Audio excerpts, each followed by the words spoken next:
کوئی کیسا بھی ہو، لیکن قتل کرنا کوئی چھوٹا جرم نہیں ہے، تو آپ علل اعلان ایک اعتبار سے لوگوں میں فتنہ ڈالنے کی کوشش کر رہے ہو۔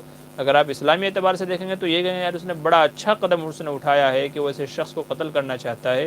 تو ایک اسلامی نظریے کو فی الحال ایک طرف رکھیے، کیونکہ یہاں یہ سمجھیے کہ ہم ایسے ملک میں رہ رہے ہیں جو جمہوری ملک ہے، اور یہاں پر سب کے اپنے اپنے حقوق ہیں، تو آپ کو یہاں پر جو بھی مطالبہ کرنا ہے، جو بھی چیزیں ہیں، تو وہ ان جو ہے اصول کے دائرے میں رہ کر کے آپ کریے۔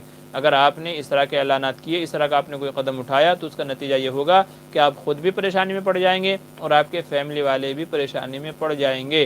تو اس لیے اس طرح کی حماقتوں سے بچنا چاہیے۔ یہ قدم ہے مطلب جو انہوں نے کیا، میں اس پہ بات نہیں کر رہا ہوں، ہونا تو ایسا ہی چاہیے لیکن ایسا کرنا نہیں چاہیے، دونوں باتوں میں فرق ہے، دونوں باتوں میں فرق ہے۔ تو اس لیے اعلان اس طرح کی بیوقوفیاں نہیں کرنی چاہیے، بلکہ جو اصول ضابطے ہیں، حکومت کے جو آئین ہیں، ان کے تحت میں اور جو ہے اصولوں اور ضابطوں کے تحت میں کارروائی کرنی چاہیے۔ انشاءاللہ پرزور آواز میں اگر ہم آواز اٹھائیں گے اور اس کا مطالبہ کریں گے تو گورنمنٹ خود اس کو سزا دے گی، یہ ہمارے قانون کے اندر لکھا ہوا ہے۔ تو ایسے ممالک جہاں اسلامی مملکت نہیں ہے تو وہاں پر الگ طریقے سے عمل ہوتا ہے، اور جہاں پر اسلامی حکومت ہے وہاں الگ طریقے سے ہوتا ہے۔ تو اس لیے سوچ سمجھ کر کے چلنے کی اور بولنے کی ضرورت ہے۔ کیا شبلی قاضی آپ خیریت سے ہیں؟ جی الحمدللہ، اللہ کا احسان ہے۔ معاذ عالم مفتی صاحب وقت میں اور کام میں برکت کی دعا بتا دیں۔ کام میں اور وقت میں جی حسبی اللہ لا الہ الا ہو علیہ توکلت وہو رب العرش العظیم، اس دعا کا اہتمام کیجیے، انشاءاللہ اللہ تعالیٰ اس سے آپ کے کاموں میں برکت دے گا۔ اشرف راوی کہہ رہے ہیں مفتی صاحب مولانا نکاح کروانے کے 5,000 سے کم نہیں لیتے، اس کے بارے میں بتائیے۔ جی بھائی ان کی مرضی ہے، وہ جتنے چاہے لیں، تو میں بھی 5,000 سے کم نہیں لیتا بھائی، میں تو بلکہ بعض دفعہ 10,000 بھی لیتا ہوں نکاح پڑھانے کے۔ تو سچویشن الگ الگ ہے۔ بہرحال مولانا مسئلہ یہی ہو گیا ہے کہ ہم لوگ شادیوں میں لاکھوں روپے خرچ کرتے ہیں، لیکن مولانا صاحب کے جن کے ذریعے سے یہ نکاح وجود میں آیا، جس نے نکاح پڑھایا، میاں بیوی جو حرام تھے ان کو حلال بندھن میں باندھا، ان کو 5,000 دیتے ہوئے بھی ہم کو زور پڑتا ہے، اعتراض ہوتا ہے، پھانسی چڑھتی ہے۔ تو اس لیے میرا طرز تو یہی ہے بھائی کہ جو مجھ سے نکاح پڑھواتا ہے میں 5,000 سے کم نہیں لیتا۔ آپ نے مہر باندھا 25,000 30,000، شادی بیاہ میں جہیز لیا لاکھوں روپے کا، شادی بیاہ میں آپ نے کھانا خرچہ کیا لاکھوں روپے کا، اور مفتی صاحب کو مولانا صاحب کو 5,000 دیتے ہوئے زور پڑ رہا ہے، تو میں تو اس کے قطعاً مخالف ہوں۔ ہاں اگر آپ نے سادہ طریقے سے نکاح کیا ہے، کوئی خرچہ آپ کا نہیں ہوا ہے، تو انشاءاللہ نکاح پڑھانے والے ہم بھی نہیں لیں گے آپ سے، پھر ہم بھی آپ سے کچھ نہیں لیں گے۔ لیکن جہاں لاکھوں کا صرف کھانا کھانا آپ نے کیا ہوا ہے، تو 5-10 ہزار تو ہمارا بنتا ہی بنتا ہے بھائی، کیونکہ ہم ہی وہ لوگ ہیں جو نکاح کے بندھن میں باندھ رہے ہیں، ٹھیک ہے۔ تو اس لیے اس چیز کی تو بلکہ آپ کو شاباشی دینی چاہیے، یہ ایک ذریعہ ہے، یہ ایک طریقہ ہے۔ تو اس لیے اگر آپ یہ چاہتے ہیں کہ شادی سادے طریقے سے ہو جائے تو اس کے لیے بھی بہت کارگر ہوگا، مؤثر ہوگا۔ آپ سادہ طریقے سے شادی کریں، ہم انشاءاللہ کچھ نہیں لیں گے، لیکن اگر آپ شادیوں میں لاکھوں روپے خرچہ کرو گے، آپ کا جو قیمتی سوٹ ہے وہ 25,000 میں بنا ہے، دلہن نے جو جوڑا پہنا ہوا ہے وہ 30,000 میں پہنا ہے، تو کیا مولانا صاحب 5,000 بھی نہیں لیں گے نکاح پڑھانے کے؟ حالانکہ وہی تو ذریعہ بنے ہیں میاں بیوی بنانے کے۔ تو اس لیے لوگوں کی سوچ بدلنے کی ضرورت ہے۔ بہرحال میرا اپنا طرز تو یہی ہے کہ میں بعض دفعہ دیکھتا ہوں کہ شادی کا کیسا ہے، کتنا خرچہ ہوا ہے، اس کے اعتبار سے پھر میں بتاتا ہوں۔ وہاں اتنا خرچہ کیا ہے تو بھائی میں بھی اتنا لوں گا، نکاح پڑھانا ہے تو پڑھواؤ، نہیں تو کسی اور کو ڈھونڈ لو۔ تو بہرحال مولانا صاحب 5,000 لیں، 10,000 لیں، 15,000 لیں، تو ان کی مرضی ہے، آپ کو پڑھوانا ہے ان سے تو پڑھوائیں، نہیں پڑھوانا ہے تو کوئی اور سستا مولوی صاحب ڈھونڈ لیں۔ تو وَلِلنَّاسِ فِي مَا يَعْشِقُونَ لَهُ مَذَاهِبُ، لوگوں کے اپنے اپنے مزاج ہیں، جس کا جس سے جمتا ہو اپنا کر لیا کریں۔ اچھا ہمارے پروگرام کو ہو گیا ہے 1 گھنٹہ 8 منٹ، ٹھیک ہے، تو میں 8 منٹ اور دے رہا ہوں، انشاءاللہ 8 منٹ کے بعد میں سوالوں کے جواب دینا بند کر دوں گا۔ تو اس لیے آپ حضرات سے گزارش ہے، یہ آخری سوال جو میں دیکھ رہا ہوں اپنی اسکرین پہ بلال خان کا ہے، عالم برزخ کے تعلق سے، تو آپ حضرات سے گزارش ہے کہ بس اس کے بعد کوئی سوال نہ کریں، اس کے بعد کوئی سوال نہ کریں، میں انہی سوالات کے جوابات دے دیتا ہوں، ٹھیک ہے۔ چلیے آگے چلتے ہیں۔ مہربان علی مفتی صاحب آپ رہنے والے کون سے ضلع کے ہیں؟ جی میرا تعلق تو ضلع سہارنپور سے ہے، ضلع سہارنپور یو پی سے ہے، ابھی فی الحال میں ممبئی کے اندر رہتا ہوں۔ مدثر خان کہہ رہے ہیں 2 بہنوں سے ایک وقت نکاح میں رکھنا اسلام میں کیوں منع کیا گیا ہے؟ جی 2 بہنوں سے منع کیا گیا، کیوں منع کیا گیا ہے یہ تو آپ اللہ تعالیٰ سے پوچھیں۔ بہرحال اللہ تعالیٰ کا حکم ہے وَأَن تَجْمَعُوا بَيْنَ الْأُخْتَيْنِ کہ 2 بہنوں کو ایک وقت میں ایک نکاح میں رکھنا اللہ تبارک و تعالیٰ کی طرف سے منع ہے۔ تو بس ایک مسلمان کا عقیدہ یہ ہے کہ جس چیز سے اللہ نے منع کر دیا ہے تو ہم کو رک جانا ہے۔ اب اس کی وجہ اگر آپ ہر چیز کی وجہ ڈھونڈنے جائیں گے تو پھر آپ پریشان ہو جائیں گے اور بہت سارے اعمال سے آپ متنفر یا منکر ہو جائیں گے۔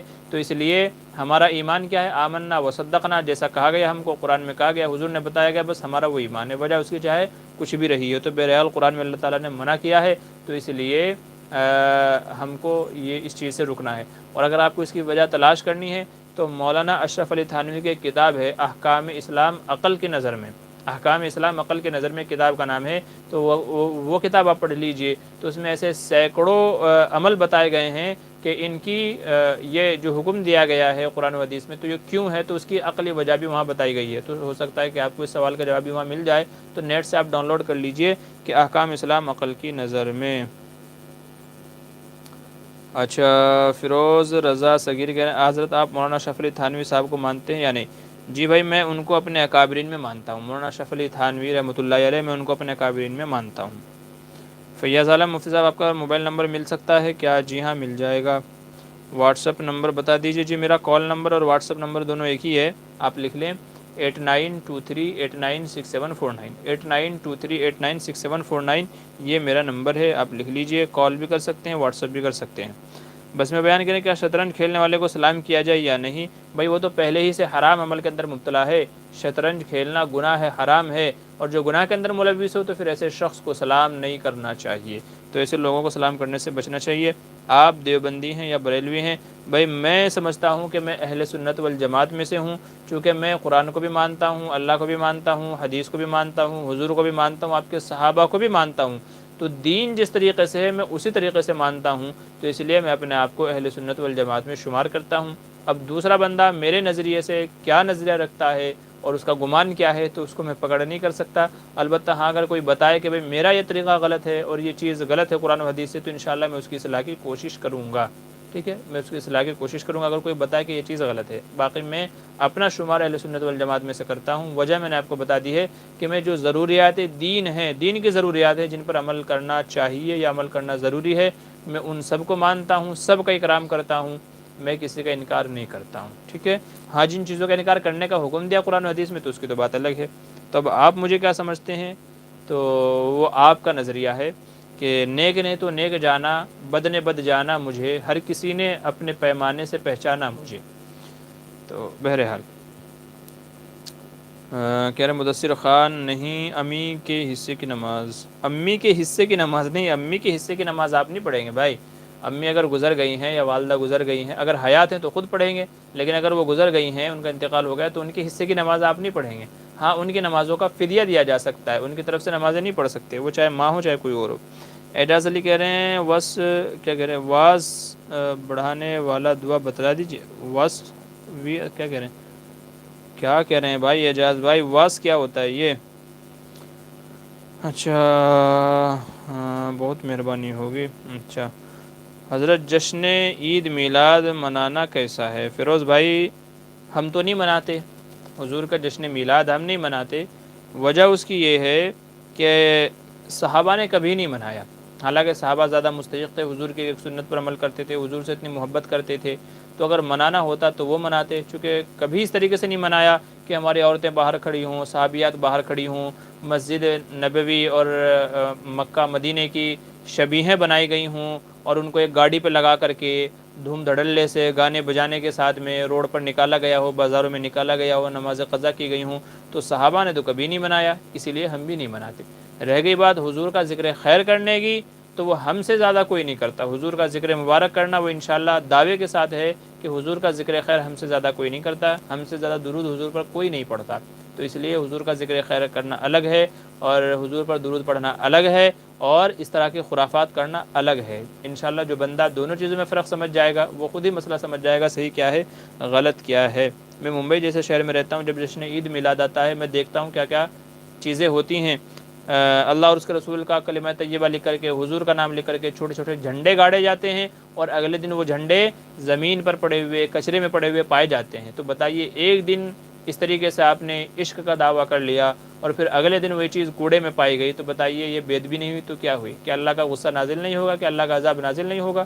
اور یہ محبت کا کون سا طریقہ ہے کہ راستوں کو بلاک کر کے، ڈی جے بجا کر کے، اور اپنی عورتوں کو باہر سڑکوں پر کھڑا کر کے، اس کو دیکھنے عورتیں آتی ہیں ہماری ہی عورتیں آتی ہیں اس کو دیکھنے، جس سے بے ادبی بے پردگی ہوتی ہے، عورتوں مردوں کا آپس میں اختلاط ہوتا ہے اور بہت سارے گناہ ہوتے ہیں۔ میں اگر بتانے جاؤں گا آپ شرم سے پانی پانی ہو جائیں گے، بس نہیں عرض کر رہا ہوں۔ تو اس لیے میں نے عرض کیا کہ یہ جشن میلاد تو ہم نہیں مناتے بھائی، چونکہ نہ اس کا صحابہ سے ثبوت ہے، نہ اس کے اندر خیر ہے، یہ یہ سراسر شر اور فتنہ ہے، اور تمام گناہ جو بھی میں نے آپ کو شمار کرائے، آپ انصاف سے بتائیے کہ یہ سب گناہ ہوتے ہیں کہ نہیں ہوتے ہیں۔ تو اس لیے ہم اس طریقے کا جشن میلاد نہیں مناتے، ہاں حضور کا ذکر خیر کرتے ہیں۔ اچھا، حضرت محمد صلی اللہ علیہ وسلم کی سیرت سے متعلق کوئی اچھی کتاب بتائیے۔ جی الرحیق المختوم بھی ہے اور سیرت المصطفیٰ بھی ہے، اور یہ دو کتابیں بہت بہتر ہیں، الرحیق المختوم بھی ہے، سیرت المصطفیٰ بھی ہے، اور خاتم الانبیاء یہ بھی کتاب ہے، آپ نیٹ سے ڈاؤن لوڈ کر سکتے ہیں۔ محمد خلیل خان کہہ رہے ہیں منت کا روزہ رکھنا، جی رکھ سکتے ہیں، آپ رکھ لیجئے، کس نے منع کیا ہے؟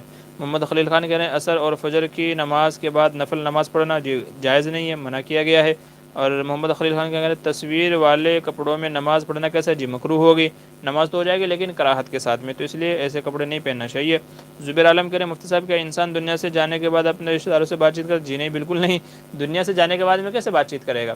وہ تو جو جسم ہے وہ قبر کے اندر پڑا ہوا ہے، اور جو روح ہے وہ عالم برزخ میں ہے، تو وہ کیسے بات چیت کرے گا؟ اگر بعض ڈھونگی بابا اس طرح کی آپ سے کہتے ہیں کہ میں بات کراؤں گا، تو وہ غلط کہتے ہیں، سب پیٹ پجاری ہے۔ باقی انسان مرنے کے بعد بات چیت نہیں کرتا، ہاں خواب میں آ جائے، خواب میں کوئی بات بولے تو ایک الگ مسئلہ ہے، خواب کا تو بات الگ ہے، لیکن ایسے کوئی بات چیت نہیں ہوتی، کوئی بات چیت نہیں کرتا۔ خلیل خان پھر سے کہہ رہے ہیں تصویر والے روم میں نماز پڑھنا کیسا ہے؟ جی جائز ہے۔ محمد خلیل خان کہہ رہے ہیں کن چیزوں سے نکاح ٹوٹ جاتا ہے؟ تیری کی جی طلاق کہنے سے نکاح ٹوٹ جاتا ہے، طلاق کے الفاظ بولے ہوئے آدمی، چاہے اشارتاً ہو چاہے کنایتاً ہو، یا تو کوئی کفریہ شرکیہ عمل کرنے سے، یا کفریہ شرکیہ کلمہ اور بات کہنے سے، ان چیزوں سے نکاح ٹوٹ جاتا ہے۔ اور زہیب کہہ رہے ہیں حضرت نہاتے وقت کیا قبلہ کر سکتے ہیں؟ جی قبلے کی طرف اگر آدمی کا رخ ہو جائے نہاتے ہوئے تو کوئی مذائقہ نہیں ہے، کوئی حرج نہیں ہے۔ الطاف حسین کہہ رہے ہیں طلوع آفتاب سے چند منٹ پہلے مسجد میں داخل ہوا، اب اگر سنت پڑھے تو فرض رہ جائے گی، اور اگر فرض پڑھے تو سنت، اس صورت میں سنت پڑھے یا فرض؟ جی فرض پڑھ لے، تاکہ فرض اپنے وقت کے اندر ادا ہو جائے، تاکہ فرض کامل وقت میں ادا ہو جائے، تو اس لیے فرض پڑھ لینی چاہیے۔ فواز علی کہہ رہے ہیں حضرت شیطان کا کون سا عمل تھا جسے وہ کافر ہو گیا؟ اللہ نے ہمیں بھی نماز کا حکم دیا ہے، مطلب اللہ نے ہمیں بھی سجدے کا حکم دیا ہے، اور ہم معلوم کتنے نماز اور سجدے چھوڑ دیتے ہیں۔ دیکھیں شیطان نے اللہ کا حکم ماننے سے انکار کیا تھا، اس لیے وہ کافر قرار دیا گیا۔ سجدہ اللہ کا حکم تھا، تو یہاں اصل میں اس نے اللہ کا حکم ماننے سے انکار کیا، اور چونکہ وہ حکم جو تھا اس وقت کا وجوبی حکم تھا، چونکہ کفر اور اسلام کا مدار ہی اسی پر تھا، اس لیے نبی کریم صلی اللہ علیہ وسلم نے بعض حدیث میں فرمایا کہ من ترک الصلاۃ متعمدا فقد کفر، کے جو جان بوجھ کر کے نماز چھوڑ دے تو گویا اس نے بھی کافروں والا عمل کیا۔ بلکہ بعض علماء کا یہ مسلک نقل کیا گیا ہے، جیسا کہ شیخ نے فضائل اعمال میں لکھا ہے کہ جو جان بوجھ کر کے نماز چھوڑ دے تو وہ حقیقت میں کافر ہو جاتا ہے۔ بعض علماء کا یہ مسلک ہے، لیکن دوسرے بعض علماء فرماتے ہیں کہ کافر تو نہیں ہوتا، البتہ یہ ہے کہ وہ عمل کے اعتبار سے اس نے کافروں والا عمل کیا ہے۔ جیسے کافر نماز نہیں پڑھتے تو اس نے بھی نماز نہیں پڑھی، تو وہ عمل میں ان سے مشابہ ہو گیا، لیکن کافر نہیں ہوگا جب تک کہ انکار نہ کر دے۔ تو کوئی بندہ کہے میں نماز نہیں مانتا تو کافر ہو جائے گا، کوئی بندہ بولے میں نماز نہیں پڑھتا تو الگ بات ہے، نماز نہیں پڑھتا تو گنہگار ہے، لیکن نماز ہی کا انکار کر دے تو کافر ہو جائے گا۔ تو شیطان نے بھی یہی کیا تھا، ہم لوگ نماز نہیں پڑھتے، ہمارا گناہ یہ ہے، ہم اس کا انکار نہیں کرتے، نہیں پڑھتے، اور شیطان نے جو تھا وہ اللہ کے حکم کا انکار کیا تھا کہ آپ مجھے سجدے کا حکم دے رہے ہیں میں نہیں کروں گا، تو اس نے سجدے کا انکار کیا، اس لیے وہ کافر اور راندہ درگاہ قرار دیا گیا۔ اچھا جی، میں نے عرض کیا تھا کہ بھئی اور سوال نہ کریں۔ الرحیق المختوم کے مصنف کا نام کیا ہے؟ جی الرحیق المختوم کے مصنف کا نام جی ذہن سے نکل گیا، ایک غیر مقلد عالم ہے، غیر مقلد عالم ہے، ذہن سے نکل گیا نام کیا ہے۔ اچھا فیروز رضا کہہ رہے ہیں آپ اعلیٰ حضرت فاضل بریلوی کو مانتے ہیں یعنی؟ جی بھائی میں انسان بھی ان کو مانتا ہوں، اور وہ مولانا تھے یا ایک اچھے عالم تھے یہ بھی میں مانتا ہوں۔ اب اس کے علاوہ آپ کیا منوانا چاہتے ہیں وہ مزید بتا دیجئے، ٹھیک ہے۔ مفتی صاحب آپ کون سی خوشبو استعمال کرتے ہیں؟ اچھی سی خوشبو کا نام بتا دیجئے۔ جی میں عود استعمال کرتا ہوں، عود ہے، اور شمامۃ العنبر ہے، اور ایک طاہرہ کر کے خوشبو آتی ہے اس کا بھی استعمال کرتا ہوں، تو یہ 2-3 خوشبوئیں ہیں۔ اچھا، لڑکی کے دائیں کان میں دیں یا بائیں میں؟ بھائی دونوں کا طریقہ ایک ہی ہے، لڑکا ہو لڑکی ہو، پیدائش کے وقت میں دائیں کان میں اذان، بائیں کان میں اپنا اقامت کہی جاتی ہے۔ دیکھیے اگر کوئی شطرنج کھیل رہا ہے اور اگر اس کو اس نیت سے سلام کیا جائے کہ وہ اتنی دیر سلام کا جواب دے گا، گناہ سے بچ جائے گا، تو اس کو کیا سلام کیا جا سکتا ہے؟ میں نے عرض کیا مناسب یہ ہے کہ اس کو سلام نہ کیا جائے۔ دیکھیے وہ پہلے سے ہی گناہ کے اندر ملوث ہے، اگر اس نے اس وقت میں کوئی غلط بات کہہ دی تو مبادا اس کے کفر میں جانے کا خطرہ نہ بن جائے، اسلام سے نکلنے کا خطرہ نہ بن جائے، تو اس کو بجائے سلام کے آپ سمجھائیں۔ سلام سے بہتر یہ ہے کہ آپ اس کو سمجھائیں کہ بھئی یہ غلط ہے، گناہ ہے، حرام ہے، تو وہ سمجھائیں تو انشاءاللہ وہ زیادہ کارگر ہوگا۔ حضرت ٹخنے سے نیچے یا ٹخنے پر پاجامہ پہننا کیسا ہے؟ جی حرام میں منع ہے، حدیث میں منع کیا گیا۔ تو ما اسفل من الکعبین ففی النار، تو ٹخنوں سے اوپر ہونا چاہیے، ٹخنوں پر یا ٹخنوں سے نیچے نہیں ہونا چاہیے۔ حضرت مفتی صاحب السلام علیکم ورحمۃ اللہ وبرکاتہ، آپ کا واٹس اپ نمبر جی میں نے ابھی بتایا تھا، وہاں سے آپ لے لیجئے۔ میں خلیل خان کہہ رہے ہیں، میں کیا کہہ رہے ہیں، شاہ آباد ضلع ہردوئی سے، یو پی سے۔ اچھا جی بہت اچھی بات ہے، شکریہ۔ السلام علیکم مفتی صاحب، میں حفظ قرآن کا طالب علم ہوں، اپنی دستار بندی میں آپ کو بلاؤں گا تو آپ آئیں گے؟ محمد کلیم انصاری کہہ رہے ہیں جی انشاءاللہ، اگر جو ہے شاہ آباد ضلع سے ہردوئی سے آپ دیکھیں، اگر وقت نے اجازت دی انشاءاللہ تو پھر ضرور آنے کی کوشش کریں گے، چونکہ فی الحال تو میں ممبئی میں رہتا ہوں، تو آپ کی کب دستار بندی ہوگی آپ پہلے ہی مجھے بتا دیجئے، تاکہ میں انشاءاللہ آپ کو اپنی ترتیب بتا سکوں کہ میں اس وقت میں آ پاؤں گا یا نہیں آ پاؤں گا، ٹھیک ہے؟ کوشش کریں گے کہ آپ کی نیک خواہشات کا احترام کیا جائے۔ مدثر خان کہہ رہے ہیں نکاح میں خطبہ نہ پڑھا جائے نکاح ہو جائے گا؟ جی ہاں نکاح ہو جائے گا، کوئی مسئلہ نہیں ہے، خطبہ سنت ہے، فرض واجب نہیں ہے۔ محمد زہیب کہہ رہے ہیں حضرت آپ ماشاءاللہ ہو حضرت، کچھ اچھی صحت بنانے کی ٹپس کچھ اچھی صحت بنانے کی ٹپس؟ بھائی جم وم جایا کرو، اچھے کھایا کرو، پروٹینس وٹامنس جس کے اندر ہیں، تو اس طرح کی غذائیں کھایا کرو تو انشاءاللہ اس سے صحت بنے گی۔ دودھ ہے اور ڈرائی فروٹ ہے، فروٹس ہیں اور ایکسرسائز ہے، تو یہ چیزیں ایسی ہیں کہ جو اچھی صحت کے لیے، ہیلتھ کے لیے بڑی معاون اور مفید ہیں، تو انشاءاللہ اس سے وہ ہوگا، صحت بنے گی۔ اچھا آگے چلیے، کیا کہہ رہے ہیں؟ اچھا عارف ملک، عامل حضرات عملیات میں لیموں اور کھانے پینے کی چیزوں کا اتارا کرتے ہیں پھر ان کو پھینکوا دیتے ہیں، کیا طریقہ علاج درست ہے جبکہ اس میں رزق کا ضائع کرنا لازم آ رہا ہے؟ جی آپ کی بات بالکل درست ہے، ایسے عاملوں سے بچنا چاہیے، ایسے عاملوں سے بچنا چاہیے۔ اچھا کیا کہہ رہے ہیں اور آگے؟ محمد ہارون حضرت شب برات کا روزہ رکھنا کیسا ہے وضاحت فرما دیجئے؟ جی اس کی گنجائش ہے، 15 شعبان کا روزہ رکھا جا سکتا ہے، انشاءاللہ امید ہے ثواب ملے گی۔ محمد نعمان ہر ہفتے کیا کہہ رہے ہیں، ہر ہفتے وقت کا خیال رکھنے کا کہا جاتا ہے، آپ لوگ مانتے کیوں نہیں ہیں؟ بھائی مفتی صاحب کا بہت بڑا ہم پر احسان ہے کہ وقت کا خیال۔ جی شکریہ جزاک اللہ بھائی نعمان، آپ نے بالکل درست کہا، میں نے پہلے ہی کہا تھا کہ دیکھیے ابھی بھی 1 گھنٹہ 22 منٹ ہو چکے ہیں اور وقت اگر آپ دیکھیں تو 10:30 10:40 ابھی ہو رہے ہیں، تو اس لیے معذرت کے ساتھ میں تھوڑا مجھے بھی اجازت دیجیے، ابھی کھانا پینا بھی باقی ہے اور دوسری ضروریات بھی ہیں، تو اس لیے اجازت دیجیے، زیادہ لوگ اب سوال نہ کیجیے، میں انشاءاللہ بس یہ پروگرام مکمل کر رہا ہوں، تو وقت کا خیال رکھا کیجیے۔ بھائی نعمان نے بہت اچھی بات کی ہے، جزاک اللہ خیر۔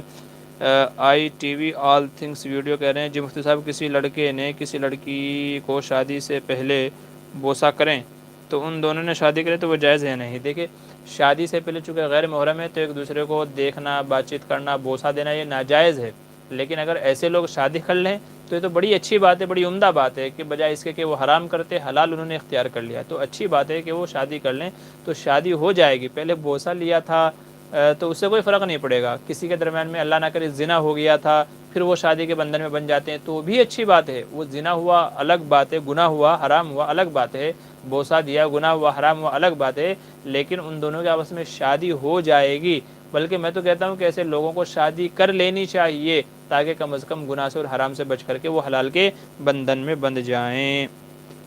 اچھا چلیے آگے، حمد ہارون اور روزہ رکھنا ضروری ہے کیا؟ جی 15 شعبان میں روزہ رکھنا ضروری نہیں ہے، مستحب ہے، رکھ لیں تو اچھی بات ہے، نہ رکھیں تو کوئی گناہ نہیں۔ کلیم انصاری کیا کہہ رہے ہیں؟ السلام علیکم، میں مفتی، اچھا آپ کو بلائیں گے؟ جی انشاءاللہ ضرور، میں نے آپ سے عرض کیا آپ بتا دیجیے گا مجھے پہلے ہی 10-15 دن پہلے بتا دیجیے کم از کم، تاکہ انشاءاللہ میں آپ کو شیڈول بتا سکوں۔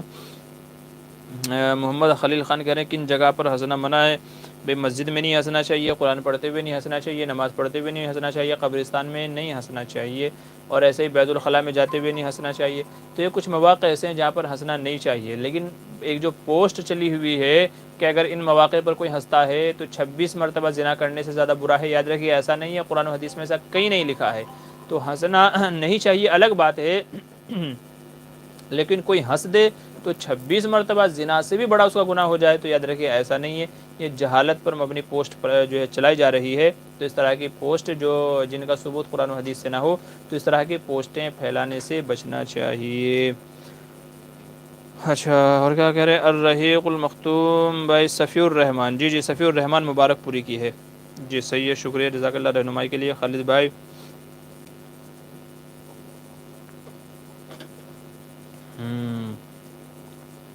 احمد ملپارا, السلام علیکم حضرت, آپ کی طبیعت کیسی ہے؟ جی وعلیکم السلام, اللہ کا احسان ہے, کرم ہے, طبیعت تو اچھی ہے ماشاء اللہ.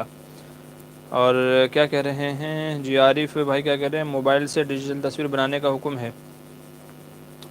دارالعلوم دیوبند کا فتویٰ حرام ہونے کا ہے اور پاکستان کے علماء جائز کہتے ہیں, تو کس کی بات پر عمل کریں؟ آپ کو جس پر بھروسہ ہو, جس کے اوپر اعتبار ہو تو اس کے اوپر آپ عمل کر لیں. دونوں علماء کے فتوے ہیں, تو جنہوں نے فتوے دیے ہیں تو وہ ذمہ دار ہوں گے اس کے. تو جو آپ کے جس کو آپ مانتے ہوں تو اس کی بات پر عمل کر لیجئے. باقی پہلے فتویٰ بھی صحیح سے پڑھ لیجئے کہ فتویٰ کیا ہے, پھر اس کے بعد عمل کیجئے گا. آپ نے بہت مبہم بات لکھی ہے, ایسا نہیں ہے جتنا آپ نے لکھا ہے, ایسا نہیں ہے. کچھ شرائط ہیں, کچھ چیزیں ہیں, اس کے بعد فتوے کی اجازت ہے, تو ان سب پر عمل پہلے ضروری ہے. حضرت ہمارے لیے بتا دیجئے کہ وزن کا کیسے کم ہو؟ جی وزن کم کرنے کے لیے سب سے پہلے کھانے پینے پہ کنٹرول کرنا ضروری ہے. کنٹرول کرنا ضروری ہے کھانے پینے کے اوپر, اور ساتھ میں ایکسرسائز کرنا ضروری ہے. جو آئلی چیزیں ہیں, چکناہٹ والی چیزیں ہیں, تو ان چیزوں سے پرہیز کیا جائے, ساتھ میں ایکسرسائز کیا جائے. آپ تقریباً روزانہ 4-5 کلومیٹر چلنے کا معمول بنا لیجئے. دوڑ سکتے ہیں تو بہت اچھی بات ہے, کوئی ہیوی ورک آؤٹ ہے اس کو اپنا معمول بنا لیجئے انشاءاللہ. تو ان چیزوں سے آپ کا وزن کم ہو جائے گا. اگر بیماری والا وزن نہیں ہے, جیسے تھائرائیڈ ہے تو وہ بیماری والا وزن ہے, وہ کم نہیں ہوتا. تو اگر آپ کا نارملی وزن ہے تو انشاءاللہ یہ چیزیں آپ اپنا لیں گے, کھانے پینے میں کنٹرول, چلنا, ورک آؤٹ کرنا, دوسری چیزیں, تو انشاءاللہ اس سے وزن کم ہو جائے گا. ایسے ہی سوئمنگ کرنا, اس سے بھی وزن کم ہوتا ہے. اور ایسے ہی کوئی غم اگر کسی کو لگ جائے تو غم سے بھی وزن کم ہوتا ہے. ٹھیک ہے, تو ایک بندہ بتا رہا تھا اس کی جو گرل فرینڈ تھی وہ چھوڑ کر کے بھاگ گئی تو 10 کلو اس کا وزن گر گیا. اس کا مطلب یہ نہیں ہے کہ آپ بھی ایسا ہی کریں, پہلے گرل فرینڈ بنائیں پھر اس کو جو ہے کہیں کہ تم مجھے چھوڑ کے بھاگ جائے, ایسا نہیں ہے. بلکہ بتا رہا ہوں کہ آدمی کو کوئی غم ہوتا ہے, کاروبار میں نقصان ہو گیا, ماں باپ گزر گئے, بھائی وغیرہ, کوئی اور غم ہوتا ہے, تو غم میں بھی وزن کم ہوتا ہے. اچھا قد بڑھانے والا, جی وہ میرے ذہن سے نکل جاتا ہے, انشاءاللہ میں بناؤں گا اس کے اوپر ویڈیو. عبدالصمد کہہ رہے ہیں امام کے پیچھے اگر کسی مقتدی نے ایسا عمل کر لیا جس سے سجدہ سہو واجب ہوتا ہے تو اس کا کیا حکم ہے؟ جی جب تک وہ امام کے پیچھے ہے تو اس کے ذمے سجدہ سہو لازم نہیں ہوگا. اگر کوئی ایسا عمل کر بھی لے تو اس کے اوپر سجدہ سہو لازم نہیں ہوگا. ہاں اپنی انفرادی نماز میں یا بقیہ نماز جو کھڑے ہو کر کے پڑھ رہا ہے اس میں ایسا عمل کرتا ہے تو واجب ہوگا. امام کے پیچھے جب تک ہے تب تک کہ لازم نہیں ہوگا. اچھا مفتی صاحب آپ کا نمبر دے دیجئے. جی میرا نمبر لکھ لیجئے 8923896749 8923896749. ہماری جو پرانی ویڈیوز ہیں تو ان میں ہمارا نمبر ہے, تو آپ وہاں سے آپ لے لیجئے, وہاں آپ کو مل جائے گا.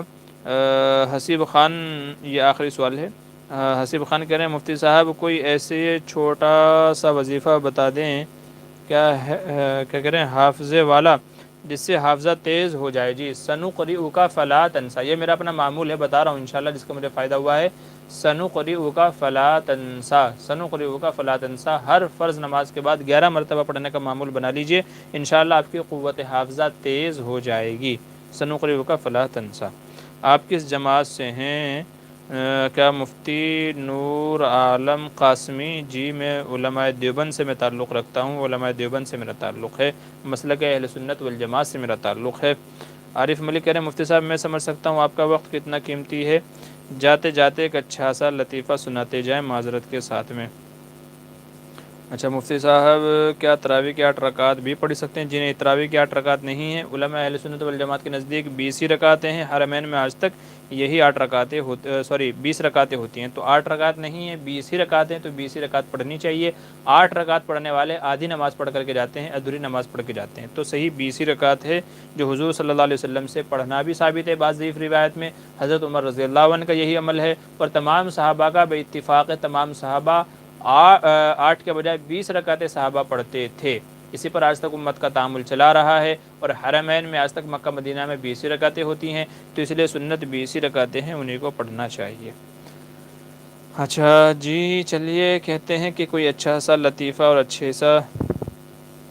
کوئی اچھا سا لطیفہ سناتے جائیں۔ لطیفہ چلیے سنا دیتا ہوں آج آپ کو ایک لطیفہ۔ کہتے ہیں کہ بیویوں کی ایک عادت یہ ہوتی ہے، آپ نے سن رکھا ہوگا لیکن پھر بھی سنا دیتا ہوں۔ بیویوں کی ایک عادت یہ ہوتی ہے کہ اپنے شوہر میں کوئی بھی خوبی دیکھیں، کوئی بھی اپنے شوہر میں خوبی دیکھیں تو اس کا اقرار نہیں کرتی، بلکہ کہیں نہ کہیں عیب اور نقص نکال لیتی ہیں۔ تو کہتے ہیں کہ ایک بڑے اللہ والے تھے، بڑے بزرگ تھے، تو ان کی بیوی ان کی قدر نہیں کرتی تھی۔ یہ کہتی تھی تم کیا اللہ والے ہو، تمہارے اندر تو کچھ بھی نہیں ہے، تم کو تو کچھ بھی پتہ نہیں ہے۔ تو اس طریقے سے ان کی ناقدری کیا کرتے تھے۔ تو ایک دن انہوں نے کیا کیا کہ ہوا میں اڑ کے وہ اپنے گھر آئے، ہوا میں اڑ کے اپنے گھر آئے۔ تو سب لوگ دیکھ رہے تھے بھائی کوئی اللہ والا ہے جو ہوا میں اڑ رہا ہے۔ اتفاق سے جو ان کی گھر والی تھی اس نے بھی دیکھا، لیکن سمجھ میں نہیں آیا کہ میرے شوہر ہیں۔ تو جب وہ گھر پہ آئے تو بیوی کہنے لگے کہ ارے آج آپ نے دیکھا تم اللہ والے بنے پھرتے ہو، آج میں نے ایک اللہ والے کو اوپر ہوا میں اڑتے ہوئے دیکھا۔ بولے اللہ والے تو اسے کہتے ہیں، بزرگ تو انہیں کہتے ہیں کہ وہ ہوا میں اڑ رہے تھے، تمہارا کیا ہے، تم کہتے ہو میں بھی اللہ والا ہوں، اللہ والا ہوں، تم کچھ کرتے تو ہے نہیں۔ تو وہ کہنے لگے بزرگ کہ وہ ہوا میں جو اڑ رہا تھا نا پگلی، وہ میں ہی تھا۔ تو بیوی کہنے لگی اچھا تبھی ٹیڑھے ٹیڑھے اڑ رہے تھے، تبھی ٹیڑھے ٹیڑھے اڑ رہے تھے۔ آپ نے ایک کہاوت سنی ہوگی نا کہ اچھا تبھی ٹیڑھے ٹیڑھے اڑ رہے تھے۔ تو اصل میں اس کا پس منظر یہ ہے، کہنے کا مطلب یہ ہے کہ بیوی وہ شخصیت ہے کہ جو آپ کی خوبیوں کا کبھی اعتراف نہیں کرتی، کبھی آپ کی خوبیوں کا اعتراف نہیں کرتی، بیوی ہے۔ اچھا ایسے ہی کہتے ہیں کہ ایک شخص جو ہے مسجد میں بیان سن رہا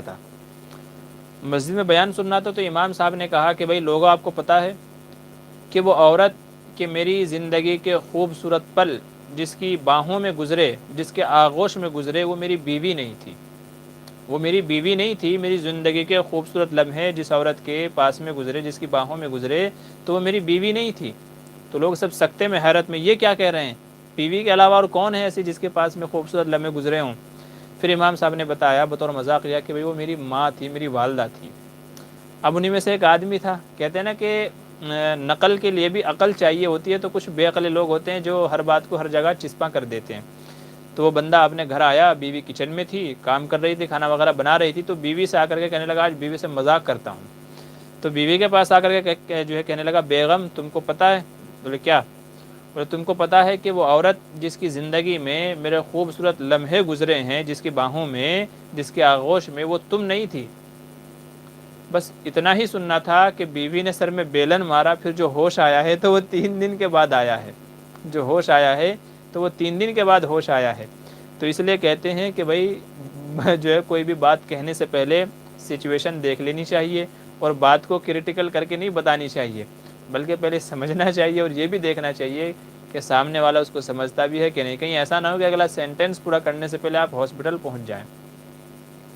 تو اس لیے باتوں کو نقل کرنے کے لیے بھی عقل چاہیے ہوتی ہے۔ تو بہرحال آپ نے گزارش کی تو میرے ذہن میں فی الحال یہی تھا۔ اچھا ہاں، ایک اور لطیفہ اسی سے یاد آیا۔ تو کہتے ہیں کہ ایک مرتبہ امام صاحب نے مسجد میں بیان کیا کہ بھئی جو ہے بیوی ہماری بڑی خیرخواہ ہوتی ہے، ہمدرد ہوتی ہے، ہمارے کپڑے وغیرہ دھوتی ہے، کھانا بناتی ہے، بچوں کی دیکھ ریکھ کرتی ہے، دیکھ بھال کرتے ہیں، تو بیوی کی تعریف کر دیا کریں، اور اسپیشلی وہ کھانے کی ضرور تعریف کر دیا کریں، کھانے کی تعریف ضرور کر دیا کریں، تاکہ وہ جو بیچاری گھنٹوں کچن میں رہتی ہے، کھانا بناتی ہے، گرمی میں، دھوپ میں، اور ایسے ہی دھوئیں وغیرہ میں، تاکہ اس کی محنت اس کو وصول ہو جائے، اس کو اچھا لگے، اس کو خوشی ہو، تو اس کے کھانے کی تعریف کر دیا کریں۔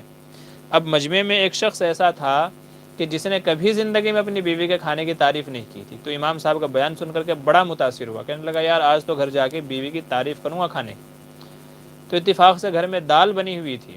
اب یہ بندہ آیا امام صاحب کا بیان سننے کے بعد میں، اور دال کھاتے ہوئے ہر لقمے پہ کہہ رہا سبحان اللہ کیا ٹیسٹ ہے، واہ واہ ماشاء اللہ کیا ٹیسٹ ہے، تو ہر لقمے پہ سبحان اللہ ماشاء اللہ کہہ رہا ہے۔ اب جب بیوی کی قوت برداشت جواب دے گئی تو گھر میں سے، کچن میں سے بیلن لے کر کے آئی اور سر میں مارا کھینچ کر کے، کہنے لگے روزانہ میں تمہیں جو ہے چکن بنا کے دیتی ہوں، سالن بنا کے دیتی ہوں، پلاؤ بنا کے دیتی ہوں، اچھے اچھے کھانے بنا کے دیتی ہوں، کبھی تعریف نہیں کرتی، آج پڑوسن کے یہاں سے دال آ گئی ہے تو تم تعریف کر رہے ہو۔ سمجھ گئے؟ تو آج پڑوسن کے یہاں سے دال آ گئی ہے تو اس پہ اتنی تعریفیں، اور میں روزانہ اتنے اچھے اچھے بنا کے کھلاتے ہوں تو کبھی تعریف نہیں کرتے ہو۔ اچھا تو یہ لو پھر، تو بہرحال جم کے دھلائی کی۔ تو عرض کرنے کا مطلب یہ ہے کہ تعریف کرنے سے پہلے ایک بار پوچھ لیا کریں کہ کہیں یہ کھانا پڑوسی کے یہاں سے تو نہیں آیا ہے، تو کہیں آپ کے ساتھ بھی ایسی کوئی سچویشن پیش نہ آ جائے۔ تو بہرحال ہنسنا بھی چاہیے، کیونکہ ہنسنا بھی صحت کے لیے اچھا ہے۔ تو پڑوسن کی دال، جی ہاں ٹھیک ہے، پڑوسن کی دال۔ اچھا آئی ٹی وی کیا کہہ رہے ہیں مفتی صاحب، اب دارالعلوم میں داخلے کے بارے میں ایک ویڈیو ضرور بنائیے۔ جی انشاءاللہ ضرور بناؤں گا، ٹھیک ہے جی۔ مشرف انصاری کہہ رہے ہیں جی آرام کا وقت دے دیجیے، جی شکریہ جزاک اللہ۔ مفتی صاحب کتنی مقدار میں الکوہل ملا ہوا ہو تو استعمال کر سکتے ہیں؟ جی دوائی وغیرہ میں تو اجازت ہے، باقی چیزوں میں الکوہل کا استعمال نہیں کرنا چاہیے۔ دوائی میں جو ہے اجازت ہے، البتہ دوائی میں اتنا نہ ہو کہ جس سے بے ہوشی طاری ہو جائے، یعنی زیادہ پرسنٹ اگر جو ہے الکوہل کا استعمال ہے تو پھر ایسی دوائیوں سے بچنا چاہیے، ان کا الٹرنیٹ دوائی آپ کو استعمال کرنی چاہیے۔ بزم بیان کہہ رہے ہیں مفتی صاحب ماشاءاللہ آپ کم عمری میں یہ بہت بڑا کام کر رہے ہیں، اللہ رب العزت آپ کے حوصلے کو قائم و دائم رکھے۔ جی شکریہ جزاک اللہ، آپ کی محبتوں کا بھی بہت بہت شکریہ، اللہ تعالیٰ آپ کے حسن ظن کو قائم رکھے، آپ کی محبتوں کو ایسے ہی باقی رکھے، اور اللہ تعالیٰ ایسی دین کی خدمت لیتا رہے۔ ٹھیک ہے، تو چلیے آج کا جو ہمارا پروگرام تھا ماشاءاللہ بڑا کامیاب رہا، ہنسنا ہنسانا بھی ہو گیا ہے۔ تو پھر ملتے ہیں اگلے ہفتے انشاءاللہ لائیو پروگرام کے اندر، تب تک کے لیے آپ سب حضرات اچھے سے رہیں، خیریت سے رہیں۔ شعبان کا مہینہ چل رہا ہے تو عبادتوں کو زیادہ کریں، تلاوت کا، نماز کا، جو نمازیں قضا ہو گئی ہیں ان کو ادا کرنے کا اہتمام کریں، روزے وغیرہ رکھیں، تو زیادہ سے زیادہ عبادت کا اہتمام کریں، چونکہ ہمارے پیارے سرکار دو عالم صلی اللہ علیہ وسلم کا یہی معمول تھا۔ تو اس لیے عبادتوں کا اہتمام کریں اور اللہ سے دعا بھی کریں کہ رمضان کا بابرکت جو موقع مہینہ آ رہا ہے وہ ہم سب کو میسر ہو جائے۔ تو اس لیے اپنے اس وقت کو کامیاب بنائیں، چونکہ زندگی ہے آج تو سب کچھ ہے، کل کو زندگی نہیں رہے گی تو پھر ہم کچھ نہیں کر سکتے۔ تو اس لیے زندگی دی ہے تو اس کا فائدہ اٹھائیں، اس کو کامیاب بنائیں۔ حدیث میں آپ صلی اللہ علیہ وسلم نے ارشاد فرمایا کہ عقل مند وہ شخص ہے جو مرنے سے پہلے مرنے کی تیاری کر لے۔ تو ہم کو عقل مند بننا ہے، بے وقوف نہیں بننا ہے۔ تو اس لیے آج موقع ہے تو زیادہ سے زیادہ اعمال کا ذخیرہ اپنے ساتھ میں لے لیں، ٹھیک ہے۔ تو اللہ تعالیٰ مجھے بھی اور آپ کو بھی عمل کی توفیق نصیب فرمائے، اعمال صالحہ کی توفیق نصیب فرمائے، آمین ثم آمین۔ السلام علیکم ورحمۃ اللہ وبرکاتہ۔